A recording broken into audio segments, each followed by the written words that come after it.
नमस्कार, मैं हूं अखंड राय और आप देख रहे हैं उत्तर प्रदेश का तेजी से बढ़ता हुआ digital platform IBC 24 Uttar Pradesh Uttarakhand. 12 बजे की महत्वपूर्ण खबरों की शुरुआत करते हैं। आपको बता दें आज लोकसभा में ऑपरेशन सिंदूर पर चर्चा हो रही है। उससे पहले समाजवादी पार्टी के प्रमुख अखिलेश यादव ने एक बयान दिया है और वो बयान इस वक्त चर्चा का विषय बना है। क्या कुछ कहा है सपा सुप्रीमो अखिलेश यादव ने, आपको सुनाते हैं। पहले तो ये आपको स्वीकार करना चाहिए, दो अलग विषय हैं। सिंदूर ऑपरेशन में फौज के साहस का, फौज की बहादुरी का, फौज के पराक्रम का उनको हम बधाई देते हैं कि जिन परिस्थितियों में उन्होंने मुकाबला किया, और उन्हें अगर और मौका मिलता तो हो सकता था पीओके भी वो ले लेते। जहाँ तक पहलगांव का सवाल है, जब चर्चा पहलगांव पर होगी, उससे पहले भी एक घटना हुई है, आखिरकार उसकी भी जानकारी अभी जनता को नहीं मिली है। और आप तो जागरूक लोग हैं, पहलगांव में क्या हुआ और उससे पहले जो हमारे जवान शहीद हुए थे उसकी भी जानकारी और सच्चाई अभी तक नहीं मिली है। तो आखिरकार आतंकवाद और आतंकवादी घटनाएं बार बार क्यों हो रही बीजेपी की सरकार में, सवाल तो यही है। और फिर अगर घटना पहलगांव की हुई तो जो टेररिस्ट थे वो आसमान खा गया उन्हें, क्या जमीन खा गई और इसको, आखिरकार वो टेररिस्ट कहाँ हैं? उनको पकड़ना, उनके बारे में जानकारी होना, इस सरकार को जवाब देना है, क्योंकि सरकार इस पे जवाब दे सकती है। पी चिदम्बरम का जिस तरह का बयान आया है कि इस बात के क्या सबूत हैं कि वो आतंकवादी जो पहलगाम हमला हुआ था वो पाकिस्तान से आए थे? इस पे सरकार ही जवाब दे सकती है, और कांग्रेस भी दिल्ली की सरकार में रही है तो वो पूछ सकते हैं, उनके स्रोत होंगे, उनकी जानकारी होगी। तो सुन रहे थे आप सपा सुप्रीमो अखिलेश यादव को, क्या कुछ कहना था। उन्होंने लगातार बीजेपी सरकार पर ही हमलावर थे और बीजेपी पर ही सवाल खड़े कर रहे थे कि आखिरकार उनके राज में इस तरीके की आतंकवादी घटनाएं क्यों होती है। उन्होंने बोला कि इससे पहले की भी घटना का उन्होंने जिक्र किया, उसकी भी सच्चाई नहीं है। वहीं उन्होंने पहलगाम हमले की भी बात की कि उसके भी जो आतंकवादी थे वो भी अभी तक गिरफ्त से बाहर है। तो आखिरकार इस तरह की घटनाएं जो हुई हैं वो क्यों हुई है। और साथ ही साथ उन्होंने एक और बड़ी बात कही है कि जब ये पूरी घटना घटित हुई तो उस वक्त विश्व में किसी भी देश ने भारत का साथ नहीं दिया। यहां तक कि उन्होंने एक बात और भी बोली है कि 10 सालों तक चीन के सामान को भारत में नहीं लाना है। ये बात भी सपा सुप्रीमो अखिलेश यादव ने बोली है। फिलहाल एक बहुत बड़ा सवाल खड़ा किया है समाजवादी पार्टी के प्रमुख अखिलेश यादव ने बीजेपी सरकार पर। उनसे तमाम सवाल पूछे हैं कि आखिरकार अब तक जो आतंकवादी हैं वो गिरफ्त से बाहर क्यों हैं, और आखिरकार ये घटनाएं बीजेपी राज में ही क्यों होती है, इन घटनाओं को आखिरकार रोकने में बीजेपी क्यों नाकाम होती है। अब चलते हैं अपने सभी सहयोगियों के पास, एक-एक करके हमारे साथी स्क्रीन पे जुड़ेंगे जो आज की बड़ी खबरें उनके शहरों की है, वो बताएंगे। इंद्रवीर हमारे साथ जुड़े हुए हैं रायबरेली से। इंद्रवीर, कौन सी बड़ी खबर है? देखिए अगर बड़ी खबर अगर बात करें तो कल जो है एक यहाँ पे रायबरेली की बात करें तो थाना बदोकर पड़ता है, और थाना बदोकर क्षेत्र में ही रायबरेली एम्स आता है, और वहीं पे एक चौकी है एम्स चौकी के नाम से, और वहाँ पे एक दरोगा तैनात है, उनका नाम है समय सिंह। समय सिंह का एक कथित ऑडियो वायरल होता है किसी खनन माफिया के साथ बातचीत होते हुए, और ऑडियो में कई ऐसी चीजें निकल के सामने आई हैं जिसमें पुलिस ने भी संज्ञान लिया है, और आईबीसी 24 एक्स के हैंडल से भी ट्वीट हुई है ये खबर, और उस पर रायबरेली पुलिस ने रिप्लाई भी किया है, और रिप्लाई में लिखा हुआ है नगर क्षेत्राधिकारी को जांच सौंपी गई, जांच की जा रही है। और नगर क्षेत्राधिकारी अमित सिंह से जब बात हुई आईबीसी 24 की तो उन्होंने बताया कि हाँ मामला संज्ञान में आया, जांच की जा रही है, और उस मामले की जिस तरीके से बातें हो रही है, लग तो रहा है कि ये जो बातें हो रही हैं ये पुलिस के दायरे में रह करके नहीं है। ये क्षेत्राधिकारी का बयान है, ये पुलिस के दायरे में रह करके नहीं है, पुलिस के दायरे से हट करके ये बात हो रही है, और ये पैसा दिया गया नहीं दिया गया, लेकिन जो बात हो रही है कि इतना पैसा आता है, 10,000 रुपए अगर आप देते हो तो उसमें 2,500 दो दरोगाओं को दिया जाता है, फिर बचता है कुछ, फिर 1,500 ही मुझे बचता है चौकी इंचार्ज को।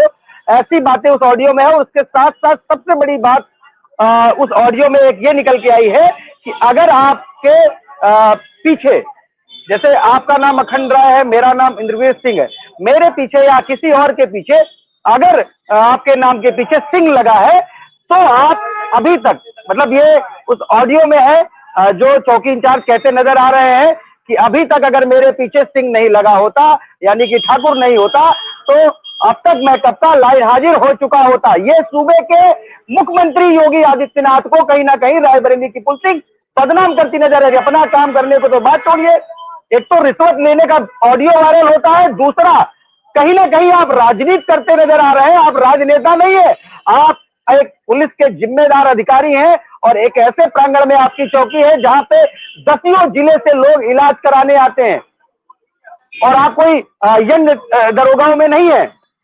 आप ये कहते नजर आ रहे हैं उस खनन माफिया से कि अगर अब तक मेरे पीछे, इससे पहले भी कई बार मेरी चर्चाएं हुई हैं, और अगर ऐसा मेरे पीछे सिंह नहीं लगा होता, मैं यादव होता, मैं मुसलमान होता और मैं चमार होता, ऐसा कहता नजर आया, सुनाई दे रहा उस ऑडियो में। तो अब तक मैं कब का लाइन हाजिर हो चुका हूं। इसका मतलब आप सरकार को आड़े हाथे ले रहे हैं, आप सरकार की छवि को धूमिल कर रहे हैं। जिस सरकार में आप तनख्वाह ले रहे हैं, जिस सरकार की आप नौकरी कर रहे हैं, उस सरकार की सरकार कहीं से आपको ये नहीं कहती कि ठाकुर है तो कार्रवाई नहीं होगी, चमार है तो कार्रवाई नहीं होगी, मुसलमान है तो कार्रवाई नहीं होगी। ये दरोगा का कथित ऑडियो वायरल हुआ और ये बड़ी बात निकल के सामने आई है। इसमें अभी तक खैर जांच चल रही है। अभी तक पुलिस रायबरेली की तरफ से या रायबरेली के जो आला कमान पुलिस के अधिकारी हैं उनकी तरफ से कोई भी इस पर कार्रवाई की पुष्टि नहीं की गई है। जी अटक इंद्र, सबसे बड़ा सवाल है कि आखिरकार एक पुलिसकर्मी जिस तरीके से ऑडियो में इस बात को कह रहा है कि मेरे नाम के आगे जो जाति लगी हुई है उसका प्रभाव इतना है कि मेरे ऊपर कोई कार्रवाई अब तक नहीं हुई है, और अगर मेरी जाति के आगे, नाम के आगे कुछ और जाति होती या मैं किसी और धर्म से बिलोंग करता तो शायद मुझ पे अब तक कोई बड़ी कार्रवाई हो गई होती। आप इसको किस तरीके से प्रस्तुत कर रहे हैं? सबसे बड़ी बात है कि वर्दी की ना तो कोई जाति होती है ना तो कोई धर्म होता है। वर्दी अपने आप में सभी की रक्षा करने के लिए होती है, और अगर आप इस तरीके के शब्दों का इस्तेमाल कर रहे हैं तो अपने आप में गलत है। और सबसे बड़ी बात है कि ये जांच कब तक होगी और इस जांच में क्या निकल करके सामने आएगा ये भी देखने वाली बात होगी। लेकिन ऐसे पुलिसकर्मियों की वजह से जो देश में तमाम जो और अन्य पुलिसकर्मी हैं जो मेहनत से अपना काम कर रहे हैं उनकी साख पर सवाल खड़े होते हैं। तो ऐसे में रायबरेली पुलिस को इस ऐसे कर्मचारी ऐसे अधिकारी के खिलाफ जरूर ऐसी कार्रवाई करनी चाहिए कि ताउम्र याद रखे ये अधिकारी कि हमने ऐसा कर्म या ऐसी गलत बात का इस्तेमाल किया था। वर्दी की कौन सी जाति और धर्म होता है भाई? आपको कम से कम समझना चाहिए। आप एक जिम्मेदार पद पर बैठे हुए हो, आपके पास तमाम लोग जाते हैं, और जब आप इतने सारे लोग आपके पास पहुंचते हैं तमाम चीजें निकल करके सामने आती तो आप वहां पर अपनी जाति का गुणगान गा रहे हैं। और क्या उत्तर प्रदेश के लोग या उत्तर प्रदेश के मुखिया ने, उत्तर प्रदेश के मुखिया योगी आदित्यनाथ हैं, कहां वहां ठाकुर लिख रखा है कि आप ठाकुर का गुणगान कर रहे हो? और समाज में इस तरीके की भ्रांतियां फैलाने का काम ऐसे लोग ही करते हैं। और अगर इस तरीके की बात की पुष्टि होती है, क्योंकि ये सूत्र अगर हमारे हैं वो गलत नहीं बता रहे होंगे इंद्रवीर, और अगर ये ऑडियो के बाद अगर मैं आपको बता दूं, ये सूत्र नहीं है, ये खनन माफिया और इसमें रिश्वत की बात हुई है 10,000 की। और बिल्कुल बिल्कुल ये तो ऑडियो है, और ये ऑडियो खुद कबूला है उन्होंने कि मेरा, जब इससे बात की गई किसी मीडिया कर्मी ने, IBC 24 की तो नहीं लेकिन किसी मीडिया, IBC 24 का वर्जन है, किसी मीडिया कर्मी ने बात करी कि आपका एक ऑडियो वायरल हो रहा है, तो उन्होंने कहा कि हाँ वो यहाँ के लोग इतने गद्दार हैं कि बैठे बैठे ऑडियो रिकॉर्ड कर लेते हैं। मतलब जिस व्यक्ति ने उनका पर्दाफाश किया अब वो कहते नजर आ रहे हैं कि यहाँ के लोग इतने गद्दार हैं। मतलब यहाँ के लोग, जहाँ पे ये इनकी पोस्टिंग है, रायबरेली की बात कर रहे हैं कि लोग ऐसे धोखे में करके ऑडियो रिकॉर्ड कर लेते थे। इसका मतलब उन्होंने खुद पुष्टि करी कि ये ऑडियो उनका ही है, और ये पुष्टि उस ऑडियो में और जो वर्जन लिया गया उसमें पता चल रहा है कि ऑडियो उन्हीं का है।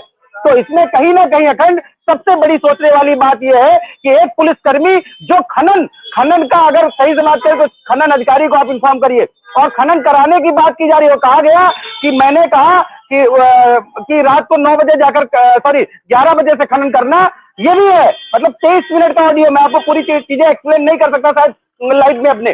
तो उसने कहा कि 11 बजे का, मैंने कहा टाइम दिया कि जाके खनन करना 11 बजे, तो वो वहां से 9 बजे जाकर काम लगा दिए, तो शिकायत हो गई, फिर ऑडियो बन गया। तो ऐसी कई सारी बातें इसमें नजर आई है, और इस पे रायबरेली पुलिस और उत्तर प्रदेश की पुलिस की छवि धूमिल करते नजर आ रहे हैं समय सिंह जो चौकी इंचार्ज एम्स है। जी बिल्कुल इंद्रवीर, वही बताने का प्रयास है कि देखिए IBC 24 इस ऑडियो की पुष्टि नहीं करती है। जब जांच हो जाएगी, जब निकल करके सामने आएगा, तब हम इस बात की पुष्टि करते हैं कि इस पर क्या हुआ। लेकिन इतना जरूर है कि जिस तरीके की बातें उन दोनों के बीच में हुई हैं और जो कथित ऑडियो सामने आया है, उसके बेस पर हम ये कह सकते हैं कि इस ऐसे जो पुलिसकर्मी हैं इनके ऊपर एक बड़ी कार्रवाई होनी चाहिए, क्योंकि ऐसे लोग बदनाम करते हैं, पुलिस की छवि को धूमिल करते हैं, तमाम ऐसी चीजें हैं। क्योंकि पुलिस की जो वर्दी है वो आम जनता से जुड़ी हुई है, लोग उस पर विश्वास करके उसके पास पहुंचते हैं। लेकिन जो तमाम ऐसे कर्मचारी हैं, तमाम ऐसे पुलिसकर्मी हैं, वो कहीं ना कहीं जनता को गुमराह करते हैं, लोगों को परेशान करते हैं और अपनी वर्दी का नाजायज फायदा उठा करके लोगों से उगाही करते हैं। और कहीं ना कहीं रायबरेली पुलिस को इस बात का, अगर ये कथित ऑडियो जो आया है जिसका पुष्टि आईबीसी नहीं करता, लेकिन अगर जांच में निकल करके इसकी संलिप्तता या जो जिस तरीके की बातें वो खुद कर रहा है कि मैं हूं और मेरी बात को रिकॉर्ड कर लिया गया है, तो ऐसे में इसके खिलाफ एक बड़ी कार्रवाई होनी चाहिए। कहीं ना कहीं एक नजीर बननी चाहिए कि जो तमाम पुलिस के कर्मचारी हैं उनके मन में भी दहशत हो। अगर इनके खिलाफ कोई कार्रवाई नहीं होगी तो इनका मनोबल ऐसे ही बना रहेगा, कह करके तमाम लोगों को गुमराह करने का भी काम करेंगे और सरकार को बदनाम करने का भी काम करेंगे। क्या केवल यही पुलिसकर्मी है जो बख्शा जा रहा है? ऐसा भी है या नहीं है, ये रायबरेली पुलिस को तमाम ऐसी चीजें निकल करके आई थी कि किस तरीके से दिखाया गया था प्रतापगढ़ में घूस लेने के लिए एक दरोगा को जेल भेज दिया था वहां के एसपी ने। तो फिलहाल ऐसी चीजें निकल करके सामने आती है, क्या कार्रवाई होती है ये देखने वाली बात होती है। बहुत बहुत धन्यवाद आपका तमाम जानकारी के लिए इंद्रवीर। लेकिन अपने जो वरिष्ठ अधिकारी है वहां पर एसएसपी, उनसे पूछेगा कि आखिरकार ऐसे लोग तमाम अधिकारी लोग हैं सवाल खड़े हो रहे हैं। बहुत बहुत धन्यवाद आपका तमाम जानकारी के लिए इंद्रवीर। ज्ञानेंद्र हमारे साथ जुड़े हुए प्रतापगढ़ से। ज्ञानेंद्र, कौन सी बड़ी खबर है? बिल्कुल लखन, देखिए रायबरेली पुलिसिंग की बात हो रही थी, प्रतापगढ़ पुलिसिंग कहाँ पीछे रहने वाली है। और लगातार जब भी मैं आता हूँ, शायद वीक में एक आध दिन हो जाता है कि मैं प्रतापगढ़ पुलिस की बात ना करूं, राजनीतिक और अदर पे बात कर रहा है। लेकिन फिर से आज प्रतापगढ़ पुलिस चर्चाओं में है। और चर्चा ऐसी कि अभी आपने एक बात छेड़ी कि प्रतापगढ़ की एक दरोगा को जेल भेजने का काम किया गया। अब की दरोगा नहीं है, अब की इंस्पेक्टर है। जी हाँ अखंड, हम आप बात कर रहे हैं प्रतापगढ़ नगर कोतवाली की। और ये मामला थोड़ा सा पेचीदा है। मैं 1.5 महीने पहले चलता हूं, आपको याद होगा एक बिहारगंज में घटना घटित हुई थी। 25 लोगों के आसपास बीच सड़क पे तांडव मचाया गया था, जिसमें 2 लोगों को गोली मारी गई थी अखंड। और उसमें आईजी आए थे, एसपी थे, तुरंत ही कार्रवाई की गई थी, मुठभेड़ें हुई थी। मुख्य आरोपी को पैर में गोली लगी थी, 2 अन्य आरोपियों के पैर में गोली लगी थी। लेकिन इस पूरे कार्रवाई में क्वेश्चन मार्क प्रतापगढ़ पुलिसिंग के ऊपर लग गया कि ये घटना घटित करने वाला कौन था, इसके पीछे साजिश करता कौन था। तो साजिश करता की बात करें तो एक रिपोर्ट सामने आई, जांच चली, नगर कोतवाल को सस्पेंड किया गया। सस्पेंड करने के बाद आज जिस थाने में वो कोतवाल थे, उसी थाने में उनके ऊपर मुकदमा पंजीकृत किया गया। जी हाँ, हम बात कर रहे हैं जय भारती की, जयचंद भारती नाम है उनका।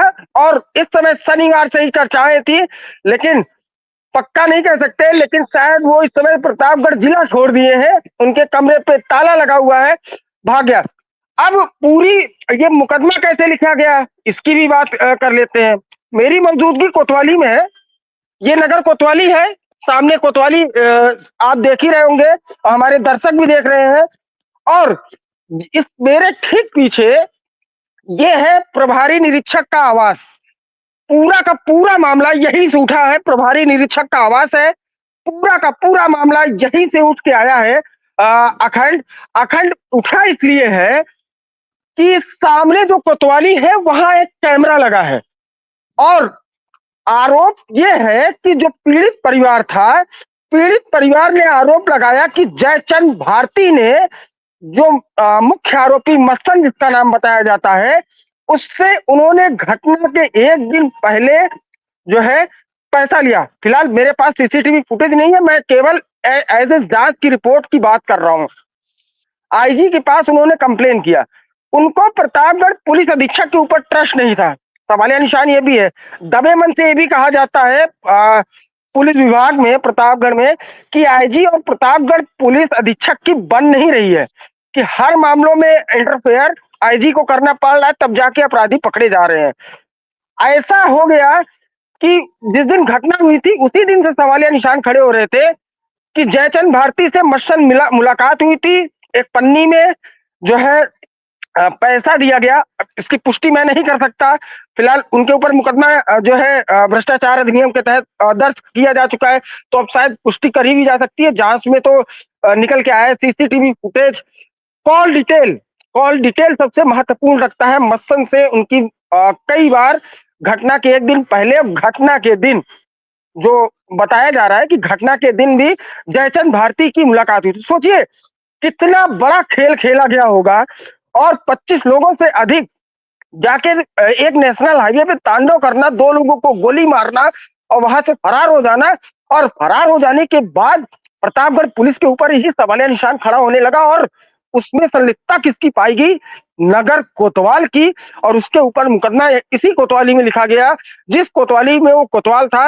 ये वही कोतवाल है जो माघ मेला के दौरान चर्चाओं में थे, जिन्होंने पूरे शहरों में पट्टियां बांधी थी, यातायात के प्रभारी बनाए गए थे, बाहरी लोगों को परेशान करते थे। फिलहाल आज एक तरीके से भागे हुए हैं, सुनने में आ रहा कि स्टे लेने हाईकोर्ट चले गए हैं।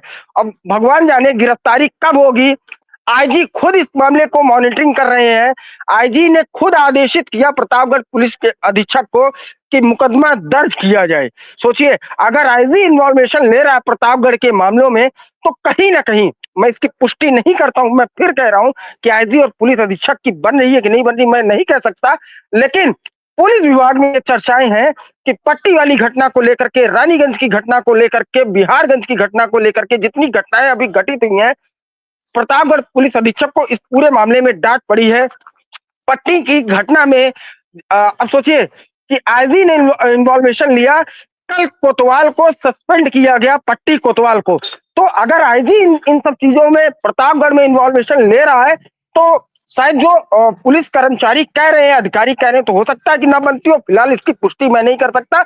नगर कोतवाल के ऊपर, जिस कोतवाल में वो कोतवाल थे, आज उसी कोतवाली में इनके ऊपर मुकदमा लिखा गया है। अखंड। ज्ञानेंद्र, बिल्कुल बहुत बड़ी बात आप कह रहे हैं, और लगातार देखिए सवालों के घेरे में रहती है प्रतापगढ़ पुलिस। और अगर कोई जेल भेजा जाता है, कोई सस्पेंड किया जाता है, और फिर किसी के ऊपर मुकदमा लिखा जाता है और फिर वो फरार हो जाता है एक अपराधी की तरह। इसको कहना बिल्कुल गलत नहीं होगा, क्योंकि फरार कौन होता है? अपराधी और बदमाशी फरार होते हैं। अगर आप सच में अगर आप सही हैं, तो आपको भागने की जरूरत क्या है? सबसे बड़ा सवाल तो ये है। अगर कोई जांच होती है, तो आप अपनी खुल करके अपनी बातें सामने रखेंगे, क्योंकि अपराधी, चोर और बदमाशी भागा करते हैं, फरार हुआ करते हैं। और अगर जिस कोतवाली में आप खड़े हैं, जो कल तक कोतवाल हुआ करते थे, अगर उनका ही मुकदमा उस कोतवाली में लिखा गया है और वो ताला बंद करके कहीं फरार हो गए हैं, तो अपने आप एक बड़ा सवाल है। पुलिस अधीक्षक की आईजी के साथ बनती है या नहीं बनती है, सवाल ये अलग है। ये चर्चा का विषय जरूर हो सकता है पूरे प्रतापगढ़ के लिए, लेकिन एसपी के कंधों पर पूरे जिले की कमान होती है। और अगर उनसे बड़ा अधिकारी आईजी है, और अगर वो चीजों में इंटरफेरेंस करके अपराधियों के खिलाफ मुहिम चला रहा है, अपराधियों को धरपकड़ में लगा हुआ है, तो अपने आप में कहीं ना कहीं जो भूमिका है वो संदिग्ध नजर जरूर आती है कि आईजी को इंटरफेरेंस क्यों करना पड़ रहा है। क्या जो ये लोग हैं, ये अपराधियों से मिले हुए हैं? जिन पुलिस कर्मियों के ऊपर पूरे जिले की कमान है, क्योंकि जिस जगह, जिस क्षेत्र के वो क्षेत्राधिकारी होते हैं, जिस कोतवाली के वो जिम्मेदार होते हैं, जितने अंडर में उनके एरिया आते हैं, तो कम से कम वहां पर इस तरह काम करना चाहिए। लेकिन जिस तरीके की बातें निकल करके सामने आ, जैसा आपने बताया कि कहीं जो ऑडियो निकल करके उन्हें कई सारी बातचीत उनकी देखने को मिली, पैसे का लेन देन की बातचीत थी, तो कहीं ना कहीं जो ये प्रतापगढ़ पुलिस है, वो अपराधियों के साथ मिली भगत उसकी जरूर है। क्योंकि कहीं कोई फायर करके चला जाता है, कोई किसी के साथ मैनेजमेंट करता है, उसके बावजूद भी अपराधी बेलगाम होते हैं। तो तमाम ऐसी चीजें निकल करके सामने प्रतापगढ़ में आ रही है। लेकिन आईजी ने अगर इस तरीके का कार्य किया है, तो अपने आप में एक बहुत काबिले तारीफ काम है, क्योंकि भले अपनी जिम्मेदारी को समझा और उन्होंने कार्रवाई करने के लिए निर्देशित किया अधिकारी को। बिल्कुल, देखिए अखंड, पहली बात तो अगर आईजी इंटरफेरेंस करके जांच करे और जांच में एक कोतवाल दोषी पाया जाए, तो प्रतापगढ़ पुलिस के ऊपर बिल्कुल सवालिया निशान खड़े होते हैं। सवाल तो ये भी खड़े होते हैं कि जो पीड़ित थे, उन्होंने भी शायद कोतवाल के साथ मुलाकात देखी। सोचिए, सबसे बड़ी बात यह है, तभी उन्होंने आरोप लगाया, उसकी जांच की गई। सबसे बड़ा सवालिया निशान, अगर वो कोतवाल चाहते जो बिहारगंज में घटना घटित हुई, वो घटना नहीं घटित होती। कहा तो ये भी जा रहा है कि मुठभेड़ में नगर कोतवाल सम्मिलित नहीं हुए, फर्द लिखने की तैयारी नहीं, उन्होंने तैयारी नहीं की। कहा तो ये भी जा रहा है कि कहीं न कहीं कुछ चौकियों के चौकी इंचार्ज इस पूरे घटना में सम्मिलित रहे, मत्सन को बचाने में लगे रहे। कहा तो ये भी जा रहा है कि अगर चाहा जाता तो बिहारगंज जैसी घटनाएं पट्टी में दोबारा नहीं होती। उसमें भी प्रतापगढ़ पुलिसिंग के ऊपर सवालिया निशान खड़े हुए। आखिर उस समय, जिस समय बिहारगंज में घटना घटित हुई, तो तुरंत ही जयचंद भारती को सस्पेंड किया गया, वहां के कोतवाल को सस्पेंड क्यों नहीं किया? सवाल काफी है। लेकिन देखने वाली बात होगी, ये नगर कोतवाल जो अभी प्रेजेंट टाइम में है नीरज यादव, क्योंकि वो वही वादी मुकदमा भी है। अब जयचंद भारती को कितनी जल्दी गिरफ्तार करते हैं, क्योंकि एक अपने ही साथी को गिरफ्तार करना है।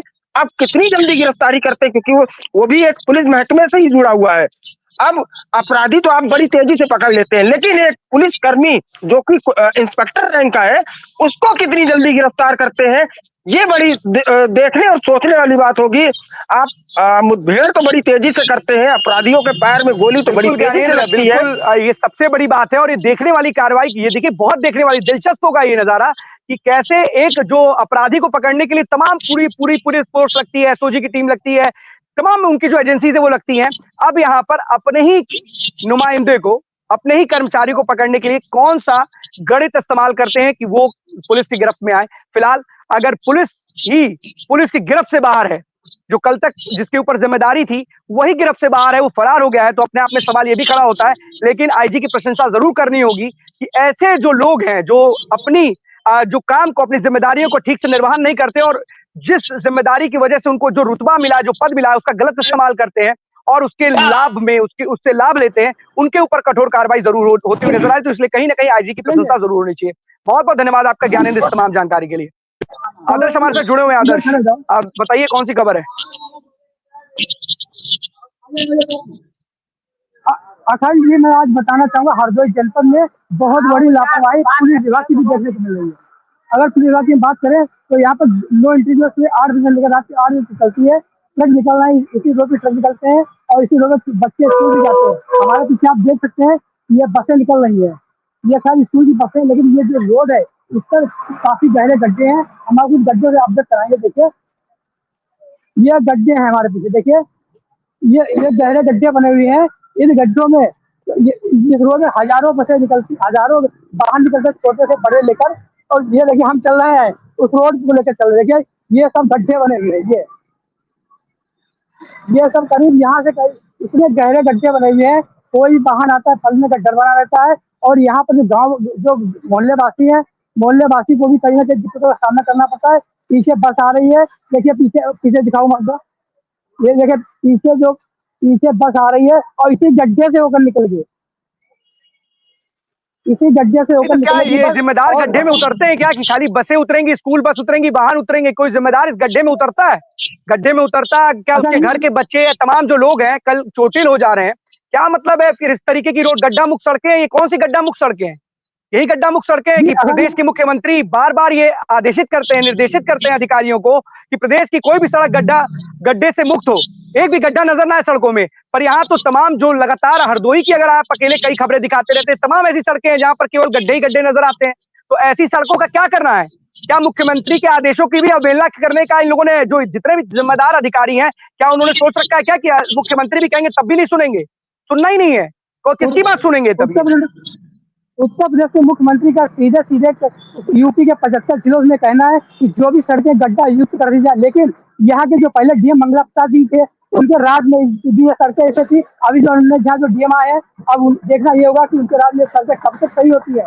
लेकिन अगर हम बात करें सड़कों की, ये सड़कें अभी कुछ दिन पहले से राखी डाल दी गई थी और राखी उखड़ गई है, फिर ये गड्ढा युक्त हो गई है। लेकिन अगर कहीं ना कहीं यहाँ पे ऑटो निकलने के भी पड़ जाए, जबकि 3 मंत्री है यहाँ पर। नंबर 1 विजय पाठक, उप मुख्यमंत्री चिकित्सा स्वास्थ्य राज्य मंत्री, रजनीश तिवारी शिक्षा राज्य मंत्री, आबकारी मंत्री नितिन अग्रवाल जी है। लेकिन ये तीनों मंत्री जो बात करते हैं कि कागजी को लेकर, मैं उससे कहना चाहता हूँ कि IBC 24 ग्राउंड लेवल में पत्रकारिता करता है। और अगर मंत्री जी आप सड़क को देख रहे हैं तो हमारी बात को ध्यान से देखिएगा। ये वही सड़क है जहाँ पर मैं खड़े तो बोल रहा हूँ, इसको आप लोग दिखलाते हैं कि ये सड़कें सही होती है। यहाँ पर पब्लिक भी हमारे साथ खड़ी है, पब्लिक बताएगी कि ये सड़कें कितनी खराब है। जी कौन बोलेगा? हाँ जी, आप आइए, क्या समस्या है बताइए। यहाँ पे सुबह से शाम तक कम से कम हजारों आदमी निकल जाता है। इसके बावजूद भी यहाँ पे जो नाला हुआ है, दोनों तरफ नाले बने हुए हैं, लेकिन एक तरफ का जो नाला है वो चौक हुआ है। इस वजह से जो पानी का निकास है वो पानी का निकास नहीं हो पाता है। जो पानी सड़कों पर भर जाता है उसके कारण यहाँ से हजारों गाड़ियाँ निकलती हैं। उस कारण बस जो हमारी सड़कें जो होती है खराब हो रही है। इसलिए शासन प्रशासन से मेरी मांग है कि इसको दोनों तरफ जो नाले उठे हुए हैं उन नालों की मरम्मत कराई जाए और उसमें पानी का निकास अच्छी तरीके से व्यवस्था की जाए, जिससे कि हमारी ये सड़कें सही सलामत रह सके। ये कौन सा मोहल्ला है? ये लक्ष्मीपुरा है। ये लक्ष्मीपुरा, इन्होंने एक आरोप लगाया है कि जो नाले हैं, नाले ऊपर लोगों ने मकान बना रखे हैं और नाले को बंद कर रखा है। उस नाले को भी अगर हटवाया जाए तो यहाँ पर ये नाली, ये पानी का भराव जो है ना, हमारे सामने अगर पुलिसकर्मी भी निकलेंगे, ये पुलिसकर्मी भी निकल रहे गड्ढे से होकर, लेकिन प्रशासन जो है इधर ध्यान नहीं दे रहा है। अब अगर हम बात करें यहाँ पब्लिक की, तो यहाँ पर कई हादसे हो सकते हैं। इसके बावजूद भी यहाँ पर आदर्श, हादसे इनके साथ अगर किसी इनके परिवार वालों के साथ होते तो समझ में आता कि इन हादसों का कोई मतलब है। शायद ये हादसों से इनको कोई फर्क नहीं पड़ता। जिस जिले का उप मुख्यमंत्री हो, दो मंत्री हो और अग्रवाल, नरेश अग्रवाल जी की वहां पर तूती बोलती हो, उसके बाद हालात अगर हरदोई के ऐसे हैं कि गड्ढे और सड़क में फर्क ही नहीं है, कि सड़क गड्ढे में है कि गड्ढे में सड़क है, ये साफ तौर पर ये अंतर ही नहीं बता पा रहे वहां के लोग। और ऐसा ड्रेनेज का सिस्टम बनाया गया है, लोग नालों पे घर बना ले रहे हैं, जैसा आप बता रहे हैं, वहां के लोग बता रहे हैं, नालियों की सफाई नहीं हो रही है, ड्रेनेज सिस्टम नहीं हो रहा है। तो क्या मतलब है, जो तमाम अधिकारी, जो जिम्मेदार बैठे हैं, जो लाखों की तनख्वाह लेते हैं, वो किस लिए लेते हैं? ये एक बहुत बड़ा सवाल है। जो मंत्री हैं वहां पर, उप मुख्यमंत्री जी, कम से कम अपने जिले का ही हाल सुधार लेते आप। वहां पर ही अपने अधिकारियों को कम से कम समझा लेते कि हालात क्या है वहां पर, किस तरीके सड़कों पर पानी लबालब भरा हुआ है, स्कूल वैन वहां पर, स्कूल बसेस निकल रही, बच्चे उससे गुजरते हैं, कोई अनहोनी हो जाएगी तो उसका जिम्मेदार कौन होगा? तमाम घटनाएं घटित होती है, बच्चों की जान तक चली जाती है, पर लोगों को समझ में नहीं आता। जो जिम्मेदार है उनके कान में जू तक नहीं रेंगता, उनको समझ में नहीं आता क्या हो रहा। हमारे साथ भाई जी क्या बताएं, क्या क्या ये विभूति नगर के रोड के किनारे जो नाला बना हुआ है, नाले का पानी सभी रोड पे आ रहा है। करीब 2-2.5 साल पहले की बात है। सबसे गड्ढाओं में रोड नदी निकाले गए पानी में। इसके बावजूद विभूति नगर का पानी रोड पार करके नदियां में घुस रहा है। तो प्रशासन क्यों नहीं देख रहा? आपने पी अधिकारी को ज्ञापन वगैरह दिया, सामने पत्र दिया? हाँ, इसकी नगर पालिका को सूचना दी गई। क्या क्या कहा उन्होंने? देखेंगे कि अभी हमारे भाई लोग, उन्होंने कई बार कहा अभी देखेंगे, 2-2.5 महीने हुआ अभी कुछ। तो मोहल्ले कब वाले कहना है देखेंगे? कि ज्ञापन, कब देखेंगे? ज्ञापन तो दिया गया है, देखेंगे, ये सब दर्जी। इस ज्ञापन की फाइलें बनके के पूरा जखीरा बन जाता है। ऐसे ज्ञापन कई सारे पड़े होंगे और वो ज्ञापन कहीं कोने में रखे गए होंगे, उस ज्ञापन से कोई लेना देना नहीं है। अगर ज्ञापन मिलने के बाद उस पर कोई कार्रवाई होती तब उस ज्ञापन का कोई मतलब है।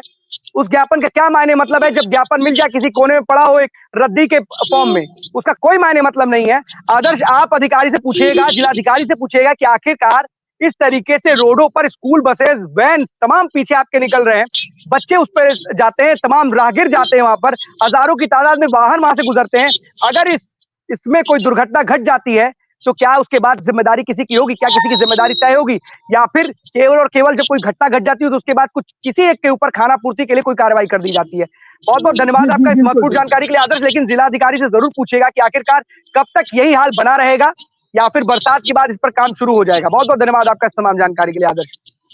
लेकिन हालात आप देख रहे हैं कि जिस जिले में उप मुख्यमंत्री हो, दो मंत्री हो, वहां की सड़कों का अगर ये हाल है तो प्रदेश की अन्य सड़कों का क्या हाल होगा? अपने आप में एक बहुत बड़ी बात है कि इन अधिकारियों को समझ में नहीं आता कि सड़कों को कब बनाएंगे, कब इनकी मरम्मत कराएंगे। या फिर अगर आपको लगता है कि सड़कें सही कराई जा रही हैं लेकिन कहीं पानी का ठहराव है, कहीं स्थिरता बनी हुई है, उसकी वजह से सड़क खराब हो रही है, तो उसके लिए पहले से कोई प्लानिंग करें, एक ड्रेनेज सिस्टम बढ़िया बनाए कि जिसकी वजह से इस तरीके की दिक्कतें ना आए, जो रोड बनती है वो रोड खराब ना हो। लेकिन सरकार का पैसा जो जनता टैक्स के रूप में सरकार को देती है, सरकार उसको उस जनता के हित में लगाती है, लेकिन ये जनता का पैसा इसी तरीके से नाले, सड़क और गड्ढों में बह जाता है। लेकिन जनता को कोई राहत नहीं मिलती, सहूलियत नहीं मिलती और जनता इसी गड्ढों पर चलने के लिए मजबूर होती है। ऐसे ही जो गड्ढे भरे हुए पानी में पानी भरे होते हैं, कहीं पर कहीं पूरा का पूरा नाला बह रहा है रोड पर ही। ऐसा समझ में नहीं आएगा कि नहर, नाली, नदी क्या बह रहा है सड़कों पर, कहीं गड्ढों में ही आदमी चल रहा है या सड़कों में ही गड्ढे या गड्ढों में ही सड़क है, समझ में ही नहीं आ रहा है। तमाम ऐसी सड़कें दिखाई जाती हैं, तस्वीरें दिखाई जाती हैं। कम से कम इन अधिकारियों को सोचना चाहिए कि प्रदेश का मुखिया अगर कह रहा है कि गड्ढा मुक्त होना चाहिए, तो आखिरकार ये गड्ढे मुक्ति से कब लोगों को गड्ढा जो मुक्ति का जो काम या जो निर्देश मुख्यमंत्री ने दिए हैं वो कब पूरा हो पाए?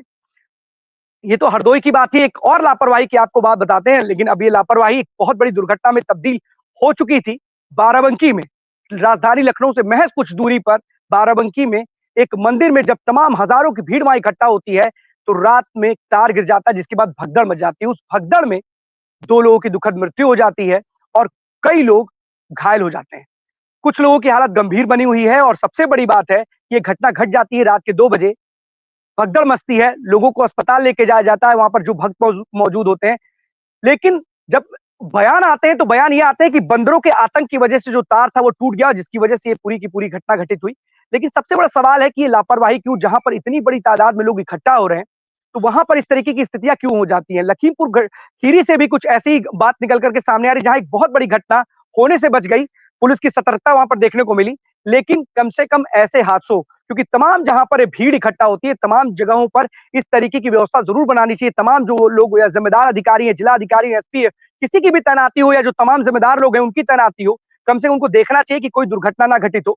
लेकिन एक घटना वहाँ पर घट जाती है, 2 लोगों की दुखद मृत्यु हो जाती है। वो भक्त जलाभिषेक करने के लिए आए थे, रात में 2 बजे ये घटना घटित होती है। फिलहाल वहाँ की लाइट काट करके जो तमाम जो श्रद्धालु हैं, वहाँ पर श्रद्धा सुमन के साथ जलाभिषेक कर रहे हैं भगवान भोलेनाथ का। लेकिन ये दुर्घटना अपने आप में एक कहीं न कहीं तमाम जो व्यवस्थाएँ, जो आप लोग जो तमाम जो प्रशासनिक व्यवस्थाएँ होती हैं, उस पर सवाल खड़े करता है कि आखिरकार ये घटनाएँ घटित क्यों होती हैं?